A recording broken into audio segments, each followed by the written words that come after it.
Thank you so much for having me. This was, last year was the first year that I got to participate in this conference, and I loved it. It was great to be able to talk about these things with this group, and had many great conversations afterwards, and saw many people in clinic afterwards too, which was wonderful, because ultimately I think our goal as non-cancer urologists is really to make sure that you know what your options are in terms of managing symptoms that impact your quality of life. So often we find that people just don't know what's out there and what the possibilities are. So it's amazing that we're doing this early in the day and we have the opportunity to talk with you.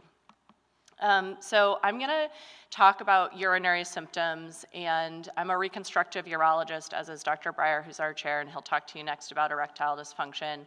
And this is something that we think about a lot, and there are many types of urinary symptoms that prostate cancer patients can have. And people even who don't undergo any treatment may have symptoms, and then when you add different types of treatment on, obviously you can complicate those symptoms or you can get new ones. And so I put this up just to give us a framework to think about, what are the kind of general types of urinary symptoms that we deal with. Stress incontinence is probably the one that we talk about the most from a cancer perspective, because we know that when you have a prostatectomy surgery, you can have incontinence afterwards. But there's a lot of different types of urinary leakage apart from just stress incontinence that patients with prostate cancer can deal with. And so thinking about these urge-related incontinence or incontinence because of a stiff or non-compliant bladder, can also cause a lot of symptoms. And then mixed symptoms can also be really prevalent, where you have actually a combination of all of these things, as well as overflow incontinence, which sometimes happens when people develop scar tissue, for example, after radiation, and then can't empty their bladder well. So important for us to just realize that many patients don't come and fit into one of these categories, but may fit into many, and that's where we're here, is to help people figure out how to help. Just a plug for how much urinary incontinence can impact your quality of life. Even a small amount of leakage can really be a big impact. So it's not, you don't have to walk around feeling like, oh, I only have a small amount of leakage, I don't need to do anything about it. If it's bothering you, it's something that we can likely help with. And, even if it's not leakage that's causing problems, let's see if I can get this to move forward. Here we go. It's also really disruptive. So, especially for people who, for example, have like urge-related symptoms, they may be getting up many times at night. They may be figuring out their day. When they plan their day, they know like where all the bathrooms are, every place that they're going, because if they get the urge to urinate, they have to get there right away. So this is something that really impacts people's day-to-day. We're going to start by talking about some of these bladder storage issues. So like I said, not all urinary symptoms and urinary leakage has to do just with this stress incontinence, and I think it's important to understand that. The majority of people actually that we see, we're dealing with these type of storage symptoms that have to do with symptoms including rushing to get to the bathroom, or even leaking without realizing you're leaking because the bladder is actually, contracting or spasming and causing that. Sometimes people feel like, oh, well, I must not be emptying my bladder well because I pee and then I have to go back 15 minutes and pee again. And that could be that you're not emptying your bladder well, but it could also be that your bladder is just overactive. Treatments for these types of bladder storage issues, there's obviously, kind of conservative treatments that we can think about in terms of avoiding things that can cause irritation to the bladder, and there's a whole list, but I'll say caffeine and alcohol tend to be at the top of that list. Thinking about, limiting fluids at night before you go to bed if you're trying to not, get up multiple times at night. If you have edema and you're swelling in your legs, thinking about managing that. Sleep apnea can actually cause problems with getting up at night. So there's many things that we can do apart from medications. And then there are really good medications, both an older class of medications called anticholinergics, and then a newer class of medications called beta-3 agonists. And I think we'll talk a little bit more about those probably. And then things like posterior nerve stimulation. We actually know that the nerves that control the bladder and the sacrum, those nerve roots can run all the way down to behind the ankle. And so there are great treatments where you can actually give stimulation to those nerves behind the ankle, either with an acupuncture type needle or even with a device that you just put around the ankle that stimulates that nerve and actually decreases the input to the bladder and decreases the overactivity of the bladder. And then there's things also like Botox, which we think of as injecting into our foreheads, but we can actually use in our bladder, which is a muscle, to help relax it, and surgeries like neurostimulators, where we're actually implanting a neurostimulator in the sacral nerves to help decrease the kind of input that's going to the bladder. So there's lots of options, and these are all things that we can talk with people about. Like I said, there are some people who will have symptoms from overflow, meaning they're not emptying their bladder well, and so they may be leaking or having a lot of urgency symptoms because of that. And often this can be a result of people having scar tissue, and radiation, unfortunately, you can develop scar tissue, especially in the urethra. And so sometimes when we're evaluating for this, if we see that people aren't emptying well, we're really evaluating for and treating scar tissue if it exists. And there are other people who just can't empty their bladder well because their bladder muscle isn't functioning anymore. And in that case, sometimes we need to think about different ways, including catheters or other things, to help people empty their bladder so they're not leaking. There can be other things, of course, that are contributing to this as well, like some medications are going to make you be able to empty your bladder less well. And so thinking about, can we change your other existing medications to help with that? We also have then kind of the more typical type of leakage that we think of when we think of prostatectomy, which is having a weak sphincter. So, the bladder really has an internal bladder neck sphincter as well as this external sphincter. When we take out someone's prostate, that internal sphincter is kind of disrupted, and so now you're really reliant on that external sphincter. That's why you're taught Kegel exercises. It's because you're trying to really increase the function of that external sphincter. Most people with stress incontinence will have symptoms when they're more active. It's more likely that during the day they're going to have symptoms. They're going to find when they're doing activities, they're going to leak. If they're golfing, if they're coughing, if they're doing things that kind of involve activity. But at night, they'll typically be dry because they're not reliant on that sphincter when they're not upright. We know that although we think about this and talk about this a lot, our rates of incontinence after prostatectomy are quite low, especially here at UCSF. We have great cancer surgeons who are doing these procedures. So ultimately, even though many people have leakage right after prostatectomy, the vast majority of them get their continence back.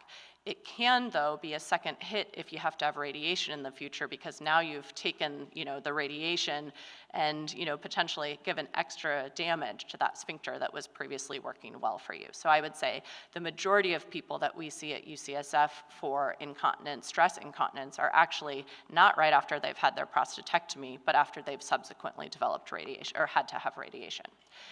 And then the other thing to mention is just, whether you have leakage after a prostatectomy really depends on, what you show up with. So Dr. Carroll always likes to say this, it really depends on a lot of factors, including your age, what your baseline function is, how big your prostate is, which impacts how big your bladder neck is. So there are a lot of things that impact you, whether or not you're going to have incontinence afterwards. And we can help predict that based on knowing your characteristics just at the time that you're making that choice of prostatectomy. Most people, when they get improvement for stress incontinence, will see those within the first year, the vast majority. There are a minority of people who will continue to get improvements out to 2 years.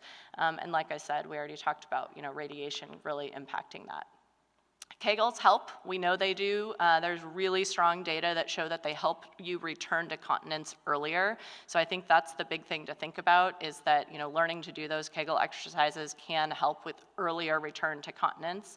And some people really benefit from pelvic floor physical therapy, where somebody's able to work with you to make sure you're doing those exercises appropriately, and even use biofeedback to kind of train your brain to do those exercises right. When I ask people to do a Kegel exercise, I'm always surprised how many people are actually doing it incorrectly. So it's a hard thing to learn how to do properly, and sometimes physical therapy can really help with that. And then there's also surgery if, in terms of stress incontinence. We do have good surgical options, and I'll talk a little bit about that. So what happens if you see someone, often this is maybe still in your oncology clinic where you're talking about urinary symptoms. Sometimes it's with your PCP or your medical oncologist or a referral to us as benign or non-oncology urologists. We're asking about your symptoms. Like I said, we're kind of focusing to try to figure out which one of these or which ones are you? Do you fall into a bladder problem or do you fall into a sphincter problem? Evaluation really depends on the person. Sometimes we need to use adjunctive measures like doing a cystoscopy, which is using a camera, a small camera that goes through the urethra to look inside at your sphincter or bladder. Sometimes we do kind of more functional testing of the bladder called urodynamics, but it really depends on the person.